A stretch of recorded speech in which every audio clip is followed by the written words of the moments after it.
Everyone, good morning. मैं वंदना स्वागत करती हूँ आपका अपने यूट्यूब चैनल स्टडी विद वंदना में। कल 31 अक्टूबर है, सरदार वल्लभ भाई पटेल की जयंती है, जिसे हम राष्ट्रीय एकता दिवस के रूप में मनाएंगे।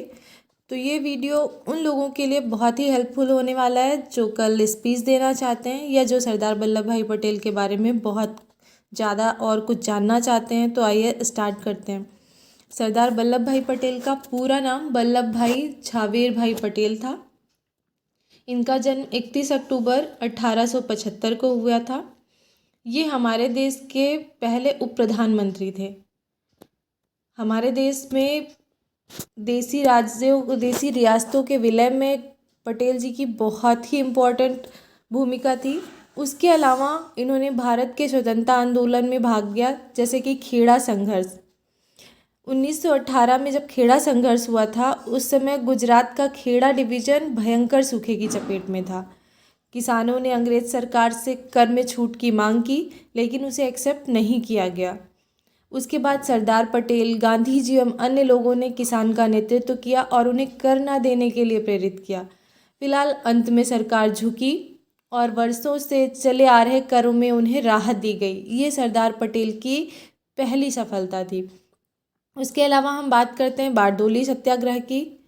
बारडोली सत्याग्रह में ये भी जो है किसानों का ही एक आंदोलन था, जिसमें कहीं ना कहीं बहुत ज़्यादा टैक्स लग गया था। किसान बहुत अधिक परेशान थे। फिलहाल वल्लभ भाई पटेल ने इसका नेतृत्व किया। सरकार ने इसे कुचलने के लिए बहुत कदम उठाए, लेकिन अंत में विवश होकर उन्होंने 22% लगान वृद्धि को गलत ठहराया और कर को घटाकर 6.03% कर दिया। यहाँ तक कि इस सत्याग्रह आंदोलन के सफल होने के बाद वहाँ की महिलाओं ने वल्लभ भाई पटेल को सरदार की उपाधि प्रदान की थी। अब बात करते हैं 562 देसी रियासतों की। जब हमारा देश स्वतंत्र हुआ था, उस समय हमारे देश में 562 देसी रियासतें थीं, जो लगभग भारत के एरिया का 40% थी। सरदार पटेल ने आज़ादी के ठीक पूर्व बीपी मेनन के साथ मिलकर कई देसी राज्यों को भारत में मिलाने का कार्य आरंभ कर दिया था और ये अंततः इसमें सफल भी हुए। 3 देसी रियासतें जम्मू कश्मीर, जूनागढ़ तथा हैदराबाद को छोड़कर सभी राजाओं ने इसे एक्सेप्ट कर लिया। लास्ट में जूनागढ़ और हैदराबाद भी और जम्मू कश्मीर भी, ये सब का भारत में विलय हुआ और हमारा देश अब जो मानचित्र पे दिखता है ना, विश्व के मानचित्र पे, वो कहीं ना कहीं बहुत बड़ा योगदान है उसमें सरदार वल्लभ भाई पटेल का।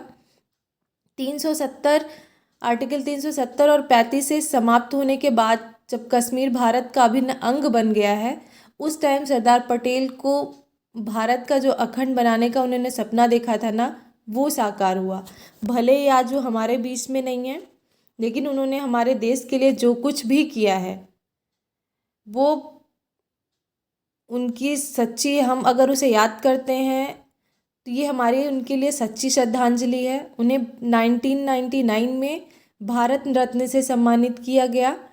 देश उन्हें लौह पुरुष के नाम से जानता है। सरदार वल्लभ भाई पटेल को भारत का विस्मार्क भी कहा जाता है, क्योंकि उन्होंने भारत में वही कार्य किया जो जर्मनी में विस्मार्क ने किया था।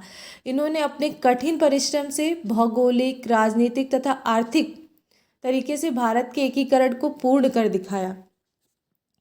सरदार वल्लभ भाई पटेल की स्टैचू ऑफ यूनिटी बहुत ही फेमस है, जिसे गुजरात में सरदार सरोवर बांध के पास बनाया गया है। वल्लभ भाई पटेल का योगदान हमारे देश के लिए बहुत ही इम्पोर्टेंट है और आज उनकी जयंती पे हम लोग उन्हें नमन करते हैं। देश उनके किए गए कार्यों के लिए हमेशा उनका कृतज्ञ है। धन्यवाद।